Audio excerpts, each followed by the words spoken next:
Hello, I'm going to try this again here. Been having some issues with my throat. Then I dropped my phone while I was trying to get a sip of my coffee. But wanted to make a video about some of the choices that we made with our home and the design of our home that we built over in the Philippines. We had a lot of inspiration from various different things. Some of you have probably seen some of the realty channels that over in the Philippines where they showcase various different houses. Some of those houses, you're talking 50 to 100 million pesos. So $1 million to $2 million, and many of them over $500,000.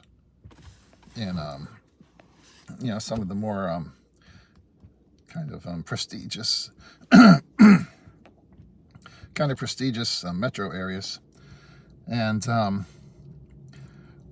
we wanted to kind of capture some of those modern design elements. But in many of those houses, they have a lot more space to work with. And obviously, I'm not going to lie, a lot more money. I don't have $1 million to $2 million to spend on a house, So we were looking at something that would try and give us some of those design elements, but work in kind of the area we had to deal with. The total lot area that we have over there where we were building the house is, I think, 12 by 20, so like 240 square meters. And what we were working with the floor area that they told us we really had to work with was about 9 by 10 meters. That's a little bit longer. There's a porch on the front that's like 1.5 meters and a balcony on the second floor that's 1.5 meters over top of that. And then at the rear of the house, we have a 1 meter balcony off of the back bedrooms. But basically, the floor area we were dealing with was 9 by 10 meters. So, 90 square meters on each floor. And we wanted to have the roof deck. So the main elements that we were looking for, we wanted to have kind of an open concept floor plan on the bottom there with the kitchen and the dining area and the living area. And my wife really wanted to have a nice sized kitchen with a nice big island. The island we ended up putting in there, it's like 1 by 2 meters. So it's a pretty big island. And there's a good bit of space between it and the counters on the, the side of the kitchen there where the sink and the range are and stuff.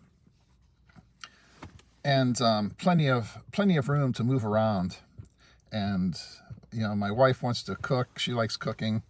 My one niece is really interested in cooking and baking. I think she wants to actually maybe be a chef or something. And so that was very important. And just have that whole kind of really spacious area. We had talked before, things maybe like a double height ceiling in the living room. And that just wasn't practical with the area we had to work with. Aside from the fact that, that's an area that's a lot more difficult to maintain and keep clean and so forth when it's that tall. The ceilings in the house are 3 meters. And the one area we have, though, that does add to that spaciousness is we got that stairwell going all the way up through to the roof with, the half landing stairs. And instead of having the concrete stairs, we have it so you can see underneath and through the stairs. So it adds to that, the openness, being able to see all the way from the front to the back of that first floor. And then up top, we wanted to have a roof deck, with a grilling area. So we got that little bar area and so forth there, which is a lot of space up on the roof, actually. The problem was, how to make everything feel nice and spacious with only having 9 by 10 meters to work with. And upstairs, we have 4 bedrooms. Actually, we thought the one little room in the front, it could maybe be an office or something. But my one niece really liked that, and she said that's her bedroom, So we did it we wanted like 4 bedrooms, and we've got a bathroom upstairs, a CR, kind of in the common area. And we also, on the master bedroom, which we were able to make a little bit bigger than the others, have a decent bit of space. We've got a bed, bathroom or a CR there too, like the master bath. So we were able to squeeze all that in to a floor area of only 9 by 10 meters. And you've got those stairs coming up through, on the one side. So that takes up, I don't know, maybe that might take up like 10 square meters there with the stairs. And you've got a little kind of a hallway in the middle, right in the middle of the house, with doors leading off of that into all the bedrooms. The way I designed it, basically in the drawings, those bedrooms, like in the back, we've got the 2 bedrooms that basically split right down the middle of the house, and about 3 by 4.5 meters. And I mean, if we could have stretched the house out a little more, it would have been nice to make those a little bigger. But still, especially for the Philippines, for everyone to have like their own bedroom, a 3 by 4.5 meter area, like I say again, minus the the width of the walls, how much that cuts into that is pretty good. The bathroom upstairs, I think, is like 2.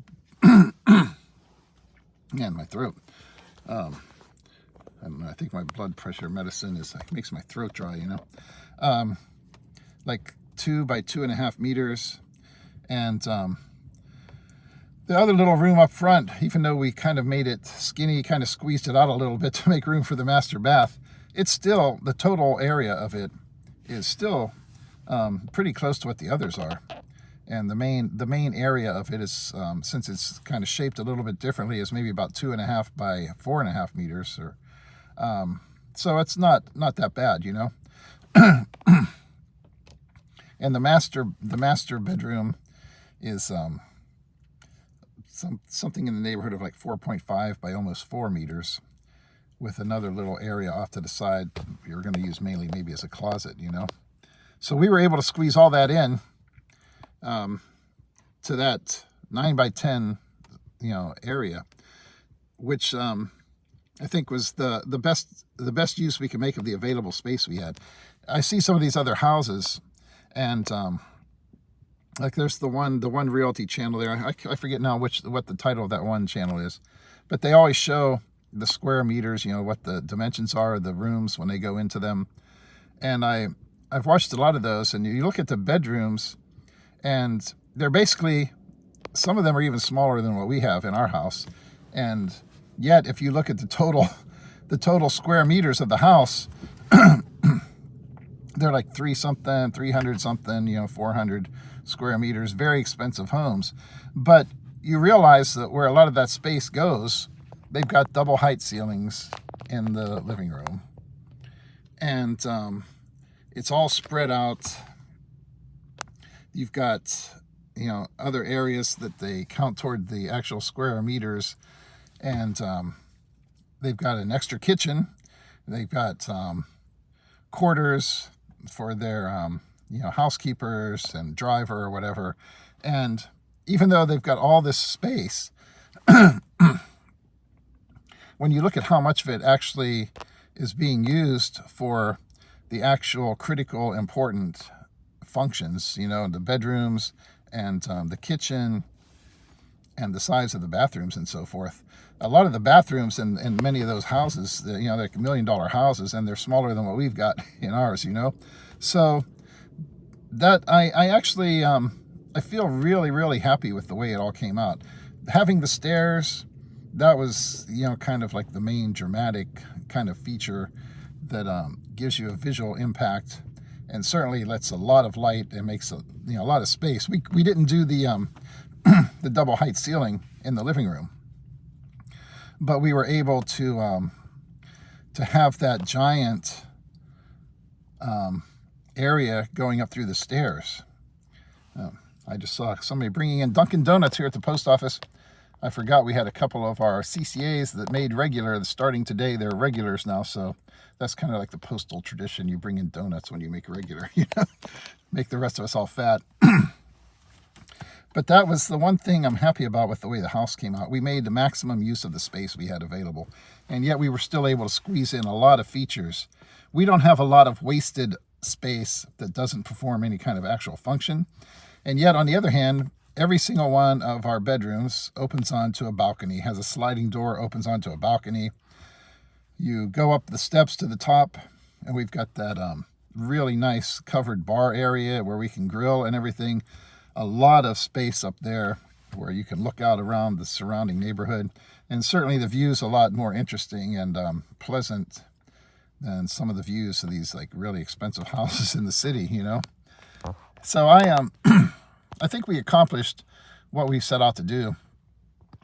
A lot of people that have come in there and looked at it, you know, that's one thing they talk about, is that really, you know, made good use of maximizing the space.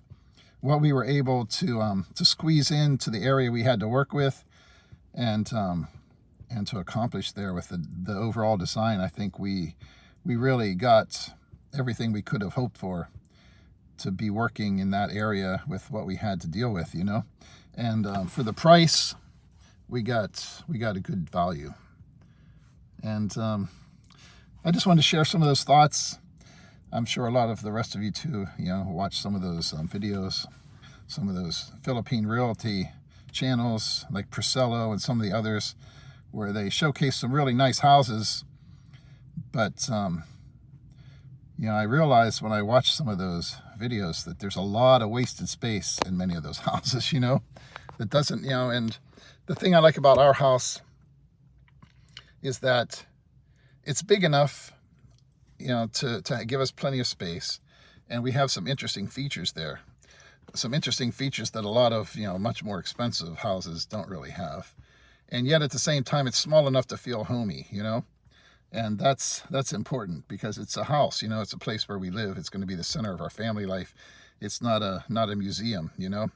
And I think we were able to accomplish those two goals and make them all work out together. And that's I think that's the thing that was most important to me. So we'll see you next time.